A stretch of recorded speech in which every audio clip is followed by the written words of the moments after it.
Okay, welcome back. We're going to continue where we left off. In this section of our Altium Designer tutorial, we're going to talk about placing parts on our schematic.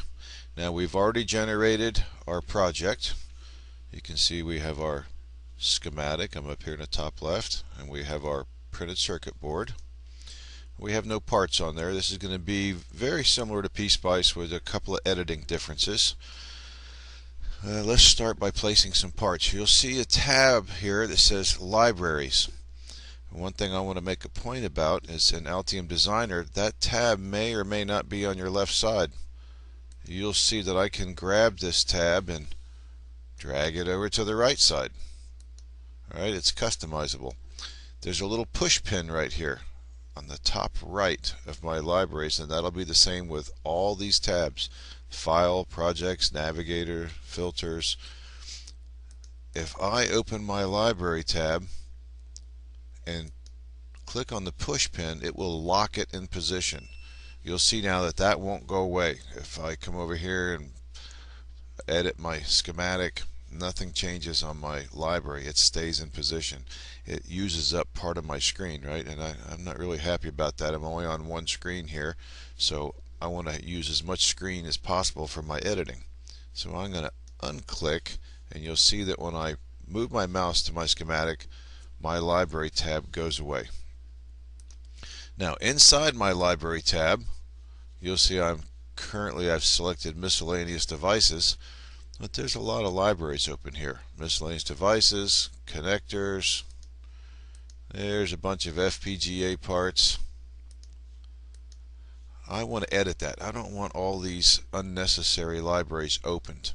So come up here to the top of my Libraries tab. I'm going to actually move my libraries back over here. And I'm going to click the library toolbar here. When I click it, it's going to open up all my available libraries. You'll see I have a project library, installed library, and search path. I want to go to installed. Now, which libraries do I have open that I need? Currently, I want miscellaneous devices, which will give me transistors, resistors, capacitors, op amps. Miscellaneous connectors, that'll give me the male headers, B and C connectors, the similar devices, D connectors like your RS-232 connector. I don't need my Altera Cyclone or an FPGA 32-bit. So I can highlight it and say remove. I can also highlight one, come to the bottom one, hold my shift key, left click. I have them all highlighted now. Remove. I'm just going to leave the two libraries right now open that I need. I'll show you later how to install more libraries. Okay, we have our libraries now. Let's close. And I can come over to my library section here in our libraries, and you'll see I have the section that I've opened, right? The particular library.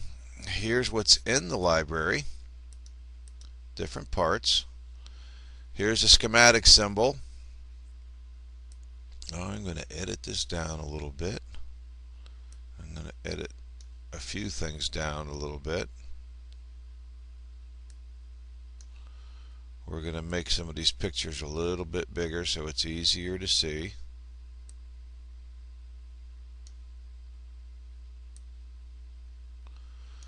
Okay, and I'll move this. Sometimes it starts off like this, so I'm going to change my library window. Just drag it over a little bit so I can see it better. Alright, and you'll see parts, all these different parts. When they show you a part, here's a bridge rectifier, you'll see the schematic symbol here. They'll show you what the footprint is. The footprint is what the part physically looks like. If we go to, say, a resistor,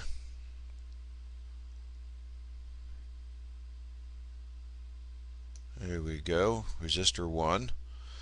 Here's the schematic part. You're used to seeing that schematic part. Here's what it looks like. That's what's known as a through-hole resistor. It's the resistors that you used on your little prototype boards when you were doing some of your circuits classes, and you'd plugged a little resistor into your prototype board with the wire leads. Those leads were meant to go through holes and be soldered in. They look like this. Here's another resistor. Notice the schematic symbol looks the same, the footprint's completely different. This is a little tiny rectangular chip. It has no leads to go through the board, and it lays on the surface of the board right on the contacts on the PCB. It doesn't have pins that go through. They call that a surface mount device. So you'll see as we go through, we're going to build a little schematic here, and later we're going to want to edit our parts because we're going to find out that the footprints may not match the actual parts that we have. So let's start off. I'm going to come up here and select op amp. Here's the schematic symbol, here's the footprint, and I have a button up here on my libraries that says place op amp. If I left click, I will find the op amp connected to my mouse. As I move my mouse around, the op amp moves around. If I want to rotate my op amp to face a different position, unlike PSpice, this will be one of the few differences, I use spacebar. Click my spacebar, click, click, click, it rotates. In PSpice or LTSpice, you do Control R. In Altium, spacebar. So I can move it around wherever I want it. I can zoom in and out with page up and page down. I can also do the control button and the wheel on my mouse. As long as the control button is down, I can scroll in and out. If the control button's not down, it scrolls physically up and down. Okay, so I'm going to left click. That will place my part on my schematic, and you'll see the part is still attached to my mouse. This gives me the option to place more op amps for a larger project. I don't need that, so I have two options to stop placing parts. I can right click or I can hit escape. Either one will stop placing the part. There's my op amp. Alright, back to libraries. Let's get some resistors here. We're going to place some resistors. Same thing, I highlight my resistor. I come up to place resistor. And I can place a input resistor, a feedback resistor. Let's see, I'm going to rotate. I can place a resistor here for my non-inverting input. I'm going to go back. I right clicked to stop placing parts. I'm going to go back to libraries. I'm going to place this resistor, resistor 3. It's kind of the same schematic symbol, different footprint, just so we can see it when it goes on the board. Place resistor. I can put this over here for my output impedance. And I have op amp with my resistors. Now you'll notice I have red squiggly lines here. These red squiggly lines is Altium designer's method of telling me there's a possible problem. And the possible problem is I have R question mark, R question mark, R question mark, R question mark, 4 of them. They all have the same designator. You can't tell them apart. If I leave them this way, any net I connect to this resistor here will be connected to this resistor here, will be connected to this resistor, they're all the same resistor. I need to number them. Now let's look quickly at how we can number our resistors. If I put my mouse on my part and right click, I have the option of properties.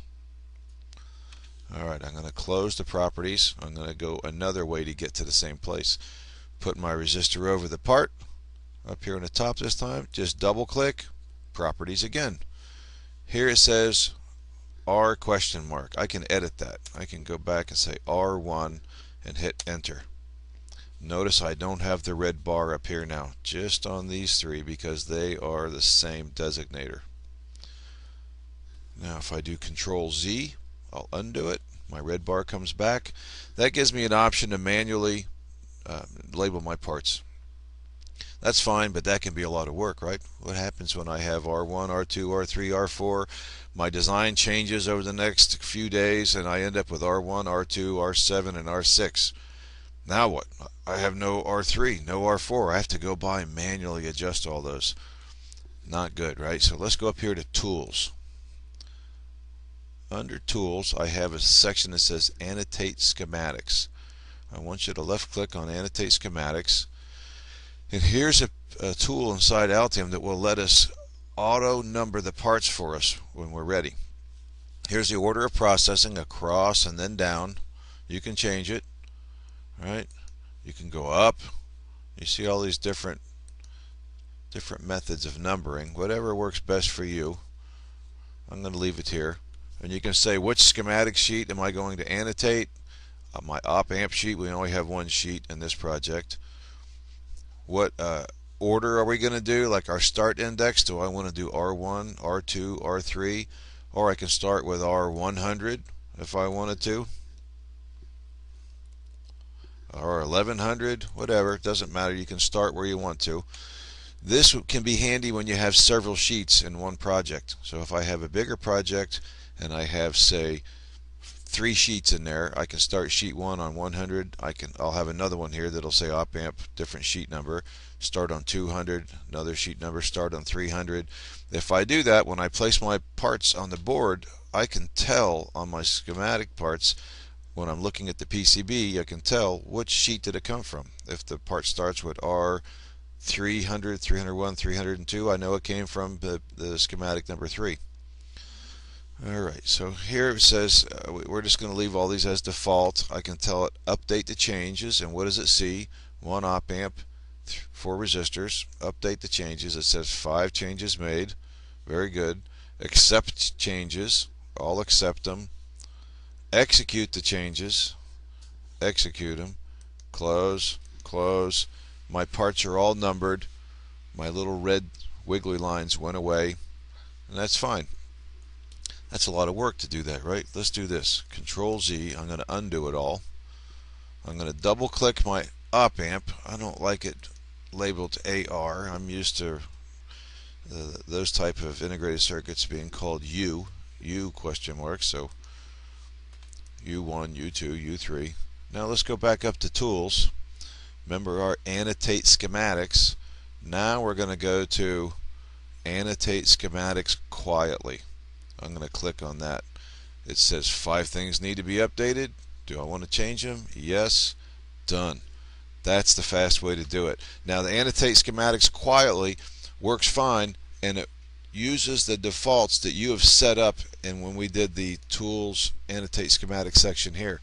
If I change this, which direction, if I change the start index, that's what it saves and knows how to operate. And then when I go back to Tools and do Quietly, it'll go through and fix them all using those predetermined options. I can always undo them. I have tools. You can see that I can reset duplicates. I can reset all of them. If I do this, it'll reset all of them. That could be handy, like I said, when you do a lot of changes, a lot of functions change, a lot of parts come and go. You can reset them all and renumber them all so they'll all be in order again. Alright, I'm going to come up here to File, Save All, and that'll be our first section on how to change and add parts on our schematic. Thanks.